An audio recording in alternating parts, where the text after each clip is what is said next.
매그라고도 불리는 메갈로돈은 거대한 운석에 의해 공룡이 멸종한 후에도 오랫동안 바다를 누비고 다녔습니다. 메갈로돈은 지구상에 살았던 가장 크고 위험한 사냥꾼이자 가장 큰 상어 중 하나였습니다. 하지만 약 360만 년 전 지구상에서 마지막 남은 공룡은 사라졌고 현대 고고학자들은 거대한 이빨만 계속 발견하고 있습니다. 왜 그런 일이 일어났는지에 대한 몇 가지 이론이 있습니다. 하지만 과학자들이 진짜 이유를 찾아냈을지도 모릅니다. 메갈로돈은 큰 이빨이라는 뜻으로 지금껏 존재한 가장 큰 상어였습니다. 약 2천만 년 전에서 3,600만 년 전에 살았던 것으로 추정되는 이 상어는 정말 거대했습니다. 티라노사우루스는 물론 지구를 돌아다녔던 그 어떤 강력한 포식자보다도 강력한 이빨을 가졌을 것입니다. 메갈로돈은 폭이 3m에 달하는 매우 강한 턱을 가지고 있었기 때문에 놀라운 일이 아닙니다. 성인 두 사람을 한꺼번에 삼킬 수 있는 크기죠. 턱에는 276개의 이빨이 나 있어요. 그 길이는 18cm에 달했습니다. 이는 작은 고슴도치 정도의 길이에요. 이 이빨이 닳아 없어지면 그 이빨이 빠지고 새 이빨이 자랐습니다. 이렇게 큰 이빨 덕분에 메그는 고기를 쉽게 먹을 수 있었습니다. 상어의 몸 길이는 최대 18m까지 자랄 수 있는데 런던 2층 버스 길이의 2배에 달하는 길이입니다. 몸무게도 꽤나 무거웠죠. 완전히 자란 티렉스의 무게는 약 8톤이지만 대형 메갈로돈의 무게는 30톤이 넘을 수 있어요. 경쟁자가 없었던 이 거대한 상어는 진정한 바다의 왕이었어요. 다른 상어, 큰 물고기, 심지어 고래까지 사냥했죠. 그렇다면 왜 그런 장엄한 생물이 지구상에서 사라졌을까요? 이전 이론에서는 백상아리 때문이라고 했어요. 메갈로돈은 일반적으로 백상아리의 거대한 버전으로 묘사됩니다. 이것은 대부분의 사람들이 두 동물이 서로 관련이 있다고 생각하기 때문에 흔히 저지르는 실수입니다. 실제로 메갈로돈은 현대의 황소상어처럼 보였어요. 눌린 듯한 주둥이, 납작한 아래턱, 길고 거대한 가슴 지느러미가 체중을 지탱했죠. 하지만 더 중요한 것은 오늘날 백상아리의 조상이 메갈로돈과 같은 시기에 존재했다는 사실입니다. 몸집이 크면 움직임이 서투르기 마련이죠.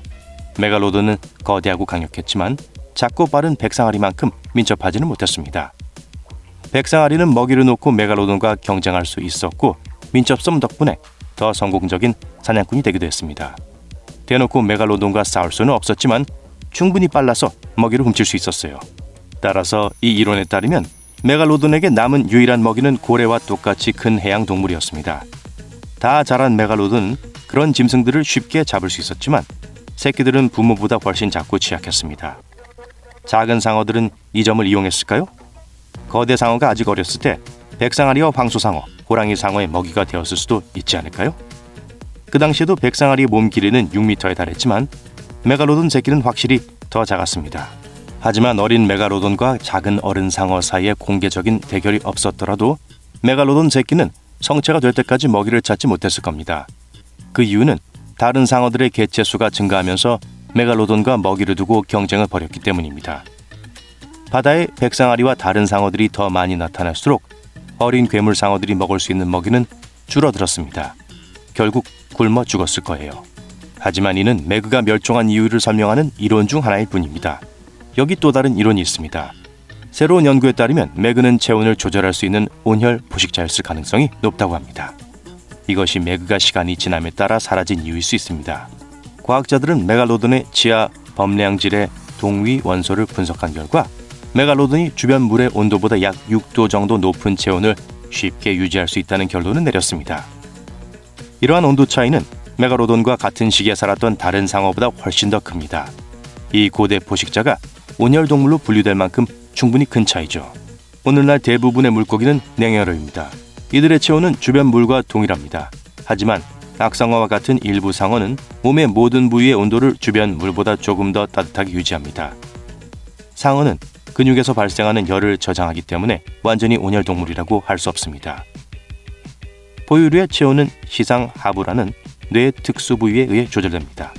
어쨌든 메그의 따뜻한 몸 덕분에 동물은 더 빨리 움직이고 찬물에 더 잘 대처할 수 있었으며 전 세계로 퍼져나갈 수 있었습니다. 하지만 결국에는 재앙으로 이어졌을지도 몰라요. 메갈로돈은 플라이오세 시대에 살았어요. 약 5억 3천만 년 전에 시작되어 2억 5천만 년 전에 끝났습니다.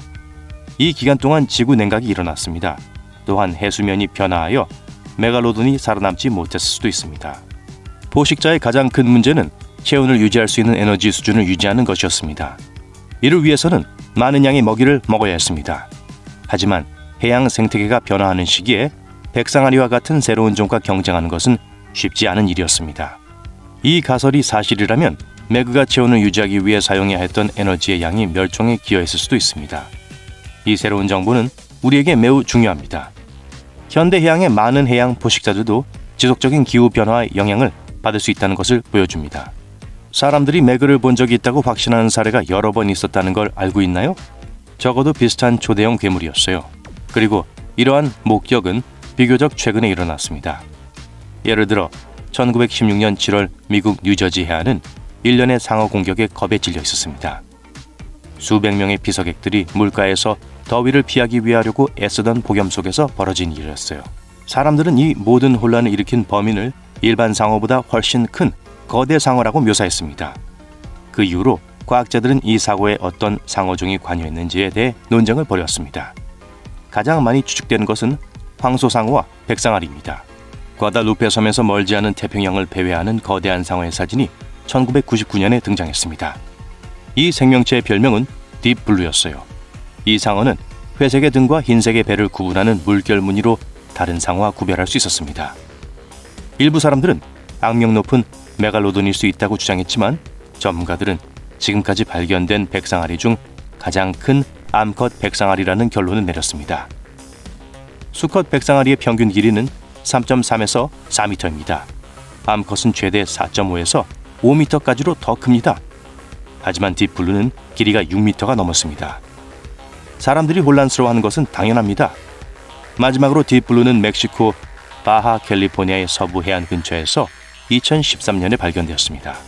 전보상어는 전 세계 어디에서나 만날 수 있는 또 다른 상어예요. 가장 큰 교보는 길이가 12m에 달하고 무게가 약 5톤 또는 6톤에 달합니다. 혹시 메갈로돈이 아니라면 그 친척 중 하나가 아닐까요? 다시 말하지만 틀렸습니다. 그건 돌묵상어예요. 이 동물은 수온이 섭씨 14도 이하인 아그케를 선호하지만 일부 동물은 따뜻한 곳으로 이동하기도 합니다. 고래상어와 마찬가지로 돌묵상어는 무해하며 스노클러나 다이버를 공격하지 않습니다. 이 동물은 작은 이빨을 많이 가지고 있지만 먹이를 먹을 때는 이빨을 사용하지 않습니다. 대신 커다란 입을 크게 벌리고 헤엄치며 플랑크톤을 삼킵니다. 다 자란 돌묵상어는 시간당 거의 2,000톤의 물을 여과할 수 있습니다.